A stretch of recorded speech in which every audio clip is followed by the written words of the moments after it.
Gue Pita. Sebulan yang lalu keluarga gue, tepatnya ibu gue, didiagnosa positif COVID-19. Gue juga harus menjalani tes dan isolasi mandiri. Tes PCR gue dinyatakan negatif COVID-19 dan ibu gue menjalani perawatan selama 15 hari di ruang isolasi salah satu rumah sakit. Kemudian diikuti dengan isolasi mandiri selama 2 minggu. Sebulan setelah semua kepanikan itu selesai, ibu gue sudah pulih kembali. Dan kali ini gue akan membagikan berapa banyak dana yang harus kami keluarkan selama perawatan COVID ibu gue. Biaya yang gue keluarkan ini berdasarkan dengan pengalaman gue sendiri. Jadi inilah pengeluaran gue selama bulan Januari episode drama COVID.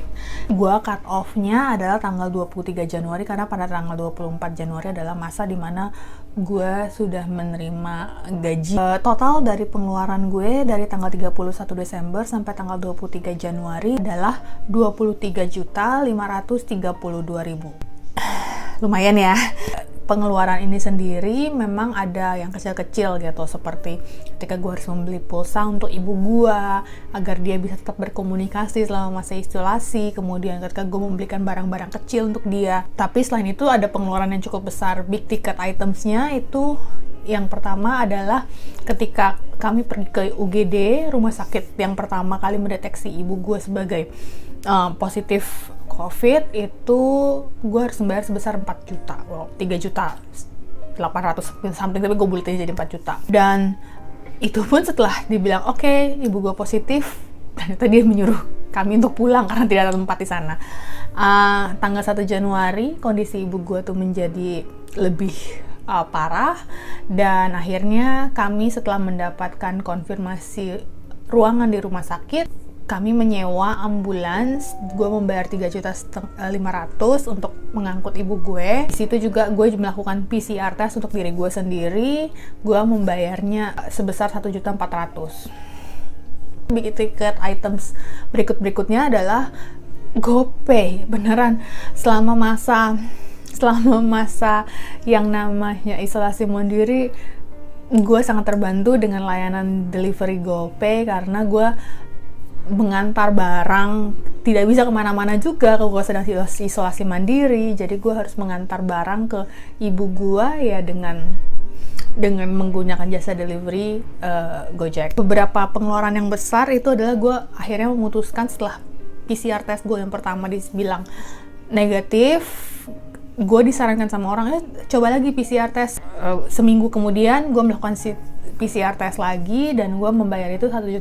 Itu adalah home service PCR test setelah gue mendapatkan hasil tes negatif yang kedua kalinya di tanggal 11 Januari. Jadi gue pindah ke hotel di dekat rumah sakit tempat ibu gue dirawat, agar gue bisa lebih dekat. Untuk hotelnya itu adalah 1.600.000 itu untuk 4 malam. Pada tanggal 15 ibu gue dinyatakan sudah bisa keluar dari rumah sakit. Kami melihat kondisi rumah gue itu memang tidak memberikan suasana yang bagus untuk pemulihan. Gue melihat saturasi oksigennya itu cenderung rendah, terus-menerus memasangkan oksigen ke dia. Itu gue akan membawa ibu gue pindah ke rumah salah seorang saudara gue, di mana dia bisa beristirahat. Ya memang tempatnya, lokasinya itu di daerah-daerah yang lebih jauh dari perkotaan. Jadi ada rumah di situ, di tempat itu sendiri. Karena memang tidak ada ranjang, akhirnya gue membeli ranjang. Selain itu, gue tentu saja termakan menyarankan, iya pakai yang ini, iya orang kalau habis positif COVID dikasih minum ya, biasa lah ya. Akhirnya gue membeli SOP 100 Utsukutsu. Itu harganya vitamin itu 3 juta.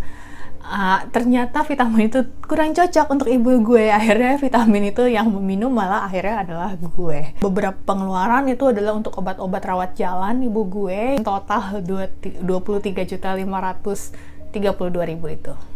Setelah masa emergency ini berlalu, looking back, ada beberapa pelajaran yang gue dapet dalam 1 bulan terakhir ini. Yang pertama, masuk mendapatkan tempat perawatan di rumah sakit di masa pandemi ini susah sekali. Jadi jangan sampai sakit ya, serius. Setelah mengalami penolakan tersebut, akhirnya salah seorang kenalan keluarga gue berhasil mendapatkan slot di salah satu rumah sakit swasta. Itu pun ibu gue tidak langsung mendapatkan kamar tersebut. Pada tanggal 1 Januari, ia dibawa oleh ambulans masuk ke UGD yang hampir menolak kami, walaupun sudah ada konfirmasi bahwa ada ranjang isolasi yang tersedia buat ibu gue. Kenapa? Hal ini karena ternyata ranjang yang diperuntukkan untuk ibu gue itu masih ada pasiennya. Jadi ibu gue harus menunggu selama 12 jam di UGD sampai ranjang tersebut akhirnya tersedia dan bisa diisi. Sampai sekarang gue terus terang tidak pernah ketemu dengan dokter kenalan yang membantu keluarga kami. Kami merasa sangat terbantu dan berhutang budi kepada orang tersebut.